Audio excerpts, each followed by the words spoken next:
Hola, ¿qué tal? ¿Cómo están, queridos y estimados alumnos del segundo año de secundaria? Bienvenidos nuevamente a su clase de gramática. En esta oportunidad vamos a hacer un recuento sobre el tema del sustantivo. Veremos su clasificación y sus llamados morfemas flexivos. Recordemos que el sustantivo es una palabra que nombra a los seres, ¿sí? Nombra animales, nombra personas, cosas, objetos, pensamientos, sentimientos y sensaciones, sean estos del mundo real o imaginario. Ahora bien, según el criterio semántico, que es lo que estamos definiendo, los sustantivos se clasifican en tres grandes grupos, según su extensión, según su naturaleza y según la oposición que presenten entre palabras, ¿no? Según su extensión o por su extensión, vamos a tener a sustantivos denominados propios y sustantivos comunes. Los sustantivos propios o llamados connotativos son aquellos, dice, que designan a los seres, ¿ya?, sin aludir a sus cualidades, ¿ya?, nombrando al objeto diciendo cómo se llama individualmente, o sea, los diferencia de un grupo. Sustantivos como William, por ejemplo, ¿sí?, mi nombre, y a propósito se escriben con letra mayúscula los sustantivos propios, ¿no? Firulais, el nombre de una mascota. Tenemos, por ejemplo, Rocinante, el nombre de un caballo perteneciente a la literatura española.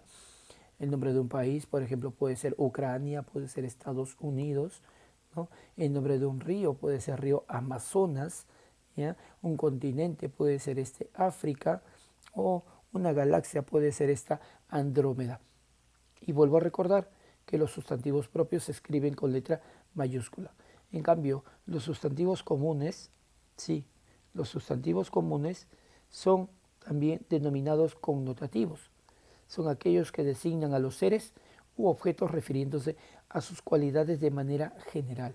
Por lo tanto, nombran en forma genérica a un ser.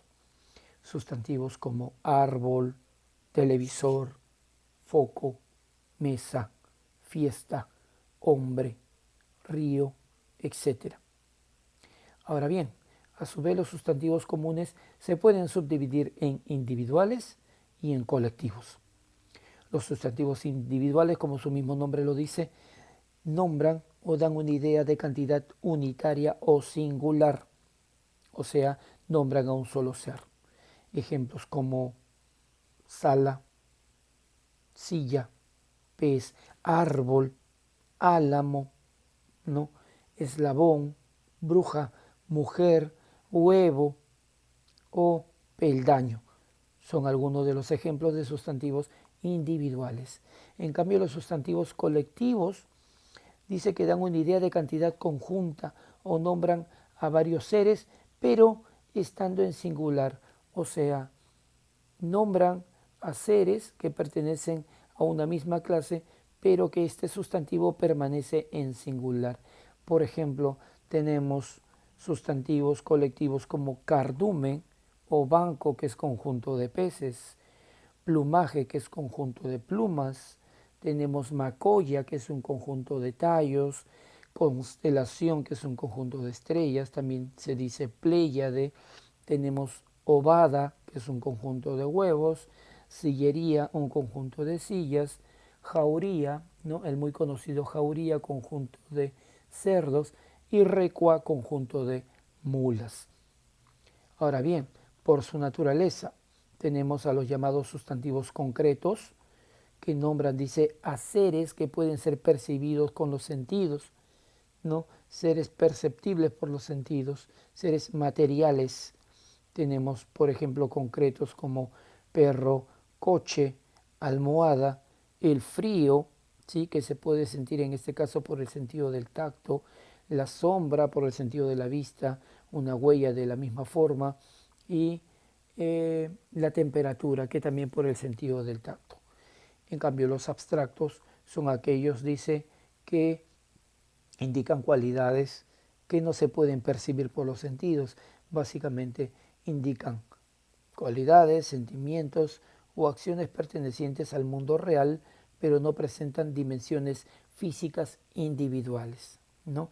Ejemplos como paciencia, bondad, la niñez, la pureza, el amor, la belleza, la lealtad, el miedo y la sapiencia son algunos de ellos. Y de acuerdo a su oposición tenemos sustantivos contables, que son aquellos que se pueden enumerar, por ejemplo, casa, persona, ¿no? Por ejemplo, podría ser muñeca o cama. En cambio, los sustantivos llamados incontables son aquellos que no se pueden enumerar. Aquí ha habido un error, aquí debería decir incontables, ¿no? Por ejemplo, arena, ¿sí? El cielo, ¿ya? La nube, ¿sí? Son algunos, el azúcar, por ejemplo, son algunos de los ejemplos de sustantivos incontables porque no se pueden enumerar. Y tenemos a los sustantivos animados, son aquellos que designan generalmente seres que tienen vida, como las personas y los animales, y los inanimados, que designan objetos o vegetales, ¿no? Seres que no tienen una vida. Según el criterio morfológico, de acuerdo a la estructura que presenta el sustantivo, sabemos que todos ellos presentan dos partes muy importantes, ¿no? Presenta un lexema o raíz, ¿sí? O partícula invariable, y presenta morfemas flexivos. Estos morfemas flexivos se denominan accidentes gramaticales y son dos, de género y de número. Ahora bien, de acuerdo a ello, de acuerdo a esto, vamos a clasificar a los sustantivos, ¿sí? Por su origen y por su composición. Por su origen tenemos a los llamados sustantivos primitivos, que son aquellos que no derivan de otro sustantivo o no provienen de otras raíces, como por ejemplo sol, mar, pluma, poeta, raíz, libro o pollo. En cambio, los derivados son aquellos que provienen de otra raíz o provienen de otras palabras. Por ejemplo, de sol, solera, solar, soleado, ¿no? De mar, marino, marinero, maremoto, submarino. De pluma, plumero, plumaje, plumita, ¿no? De poeta, poetastro, ¿no? Un despectivo, ¿ya? Poetisa, por ejemplo, ¿no? De libro, librería, librero, ¿no? Libreta. De pollo, pollería, pollada, polluelo, ¿no? Algunos ejemplos de sustantivos derivados, ¿no? Generalmente presentan morfemas derivativos, en este caso sufijos o prefijos en algunos casos. Ahora bien, estos sustantivos derivativos se pueden clasificar en diminutivos, ¿sí? Ejemplos como sillita, por ejemplo, ita, ¿no? Islote, ote, que es una isla pequeña, o piecito, cito. Los aumentativos, ¿no? Ejemplos como casona, de casa, librote, de libro, o pelotaza, de pelota. Los despectivos, que son aquellos que señalan ideas de desprecio o rechazo, ejemplos como ladronzuelo, suelo, pueblucho, ucho o gentuza, usa. Los gentilicios, que son sustantivos que nombran la procedencia de una persona, tenemos ejemplos como peruano, que proviene de Perú, ¿no? Tenemos ruso, que proviene de Rusia, betlemita, que proviene de Belén, jerosolimitano, que proviene de Jerusalén, y un ejemplo más, cusqueño, que proviene de Cusco.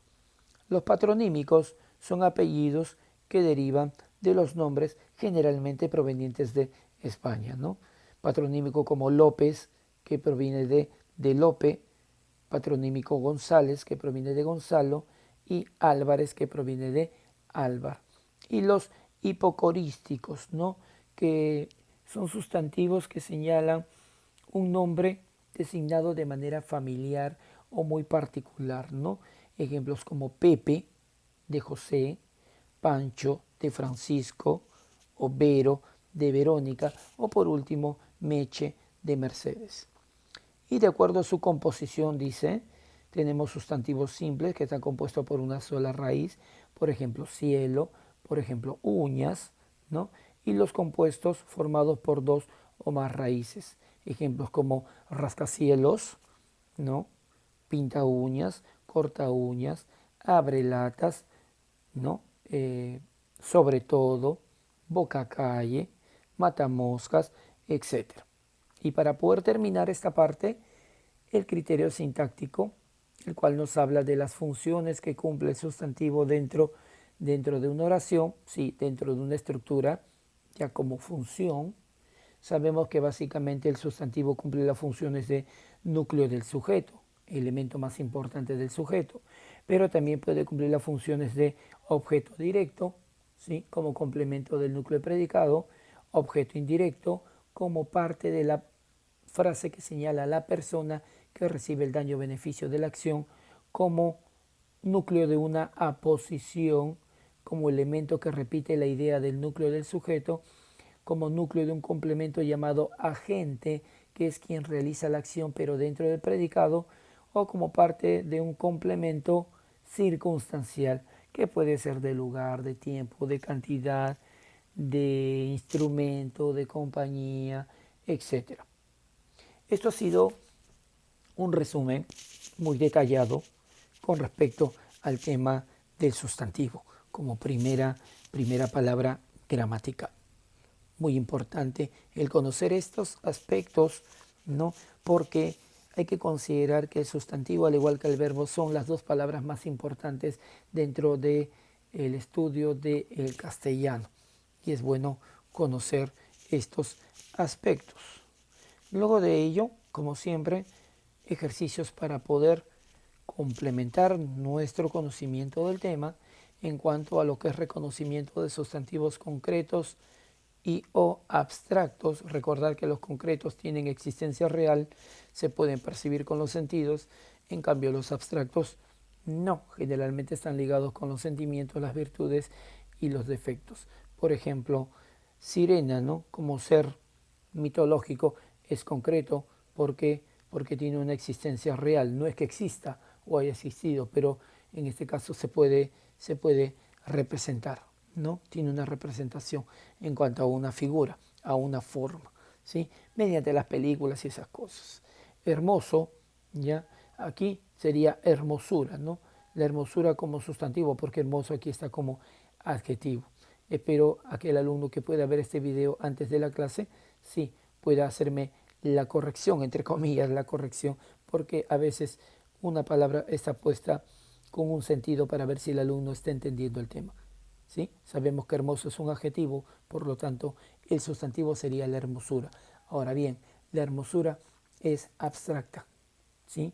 La hermosura es abstracta porque es una cualidad y como cualidades ya no tienen existencia real. Luego tenemos ejercicios para reconocer sustantivos individuales y colectivos. Y así vamos a seguir ejercitándonos con este tema importantísimo, ¿no? Conmigo ha sido todo por el día de hoy. Espero haberlos complacido con este tema y será hasta otra oportunidad. Cuídense mucho. Está haciendo mucho frío. ¿Sí? Hasta luego, chicos.